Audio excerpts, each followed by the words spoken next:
السلام علیکم ورحمۃ اللہ وبرکاتہ۔ ڈیئر اسٹوڈنٹ، آج ہم اس کے آخری دو شعر جو ہے وہ کر رہے ہیں۔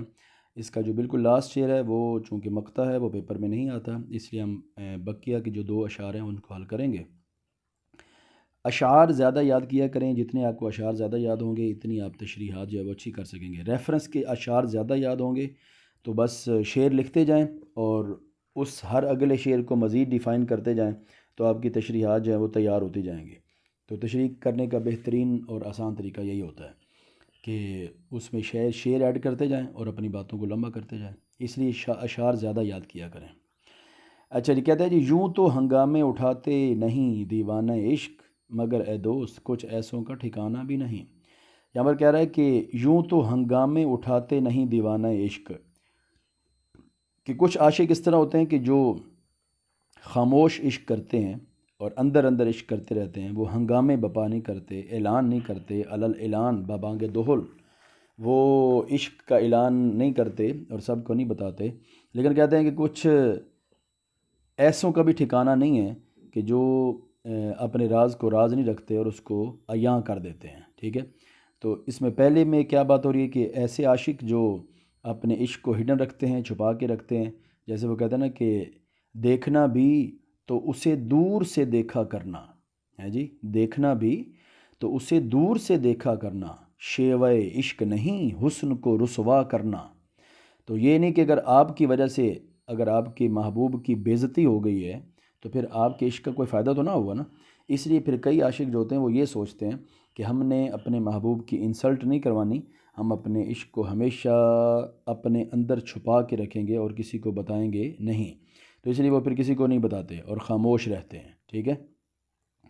جیسے وہ کہتا ہے نا کہ رسم محبت کی اجازت نہیں دیتی، وگرنہ ہم بھی تمہیں ایسا بھولیں کہ سدا یاد کرو۔ تو جتنے مرضی وہ اس کے اوپر ظلم و ستم کرتے رہیں، وہ عاشق ہمیشہ خاموش رہتے ہیں۔ ٹھیک ہے، اور کچھ پھر ایسے ہوتے ہیں کہ جب وہ کہتے ہیں جب پیار کیا تو ڈرنا کیا، وہ پھر کیا کرتے ہیں، اس راز کو راز نہیں رکھتے بلکہ اس کو عیاں کر دیتے ہیں۔ جیسے وہ کہتے ہیں نا کہ کئی ذرا بابانگ دہل عشق کرتے ہیں سب کو بتا کے، مطلب وہ کہتے ہیں نا کہ حق بات پہ کٹتی ہے تو کٹ جائے زباں میری، اظہار تو کر جائے گا جو ٹپکے گا لہو میرا۔ تو وہ کچھ اس طرح کی باتیں کرتے ہیں اور بابانگ دہل عشق کرتے ہیں۔ تو اس شعر میں انہوں نے دو باتیں بتائی ہیں کہ کچھ عاشق ایسے ہوتے ہیں کہ جو اپنے عشق کو چھپا کے رکھتے ہیں، ٹھیک ہے، یوں تو ہنگامے اٹھاتے نہیں دیوانہ عشق،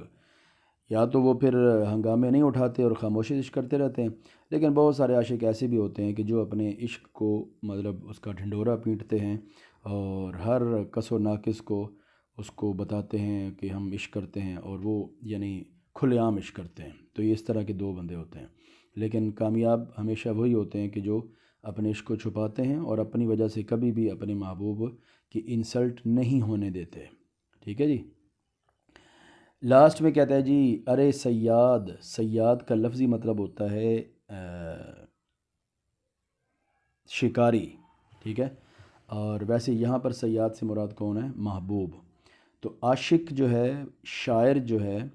وہ اپنے محبوب سے کو صیاد کہہ رہا ہے اور اس کو کہتا ہے کہ ارے صیاد، ہم ہی گل ہیں، ہم ہی بلبل ہیں، تو نے کچھ آہ سنا بھی نہیں دیکھا بھی نہیں۔ وہ اس کو کہہ رہا ہے کہ او بھائی، اے میرے محبوب، تم اپنی زندگی میں جس گل کو اور جس بلبل کو ڈھونڈ رہے تھے نا، وہ ہم ہی تھے، ہم ہی ہیں سارا کچھ، وہی باغ، اسی باغ میں تھے ہم، اور یہاں ہی تم نے آنا تھا اور اسی کو تم نے ڈھونڈنا تھا۔ تو اے صیاد، ہم ہی گل ہیں اور بلبل بھی ہم ہی ہیں، ہائے افسوس کہ تم نے کبھی پیار محبت سے ہمیں دیکھا ہی نہیں، ہمارے پیار کو تم نے کبھی محسوس ہی نہیں کیا، ہم نے تمہارے لیے کیا کیا نہ کیا اور تم نے جو محسوس تک نہیں کیا۔ وہ کہتا ہے نا، کتنا چاہا تجھ کو کبھی سوچ کبھی غور تو کر، ہیں جی، کتنا چاہا تجھ کو کبھی سوچ کبھی غور تو کر، ہم تو اپنے بھی کبھی اتنے طلبگار نہ تھے۔ ٹھیک ہے، تو وہ کہہ رہا ہے کہ اے صیاد، اے محبوب، جس کو تم ڈھونڈ رہے تھے، جسے تم ڈھونڈنا چاہتے تھے یا جس طرح کا تم بندہ چاہتے تھے، وہ ہم ہی تھے، ہائے افسوس کہ تم نے ہماری طرف دیکھا ہی نہیں۔ وہ کہتا ہے اے، ہم مہمان نہیں رونق محفل تھے، ٹھیک ہے، ہم مہمان نہیں رونق محفل تھے، مدتوں یاد کرو گے کہ کوئی آیا تھا، تم نے ہماری طرف نہیں دیکھا، تم نے ہمارے پیار اور محبت کو محسوس تک نہیں کیا، وگرنہ جس قسم کا محبوب تم چاہتے ہو وہ ساری خاصیات جو ہے وہ ہمارے اندر موجود تھی۔ ٹھیک ہے جی، یہ اس کے میں نے آسان مفہوم اور اشعار آپ کو بتا دیے ہیں،